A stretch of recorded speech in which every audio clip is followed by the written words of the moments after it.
হযরত ইউসুফ আলাইহিস সালামকে যখন বলা হলো যা হবার হয়ে গেল, আগামীতে জুলাইখা তোমাকে যে কাজের আদেশ করবে অবশ্যই সেটা করবে, যদি না করো মনে রাখবে তোমাকে কঠিন শাস্তির সম্মুখীন হতে হবে এবং তোমাকে জেলে দেওয়া হবে।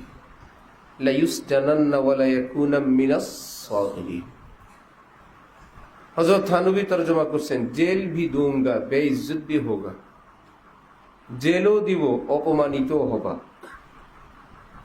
যদি কথা না শুনো। আচ্ছা, কথা না শুনলে আমাকে জেলে যেতে হবে? তাহলে তো জেল থেকে যদি আমি মুক্তি চাই গুনাহ করা লাগবে, গুনাহ থেকে যদি মুক্তি চাই জেলে যাওয়া লাগবে। একদিকে জুলাইখার আহ্বান, সেটা রাখলে আমাকে জেল থেকে মুক্ত, আরেকদিকে আল্লাহর হুকুম, সেটা রাখলে আমাকে জেলে যেতে হবে। তিনি বললেন, রব্বিস সিজনু আহাব্বু ইলাইয়া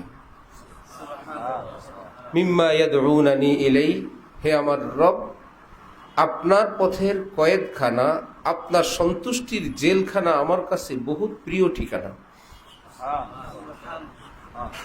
গুনাহ থেকে বেঁচে থাকলে নাকি আমাকে জেলে যাওয়া লাগবে? আমি জেলে যাওয়ার পূর্বেই ঘোষণা দিচ্ছি, সেই জেল আমার কাছে প্রিয় ঠিকানা, যেখানে গেলে আমি গুনাহমুক্ত থাকব। গুনাহ করে স্বাধীন থাকতে চাই না, মুক্ত থাকতে চাই না, গুনাহ থেকে বেঁচে জেলে যেতে চাই। হযরত ওয়ালা করাচি বলেন, আল্লাহ কত প্রিয়, তার পথের জেলখানা যদি আহাব হয়,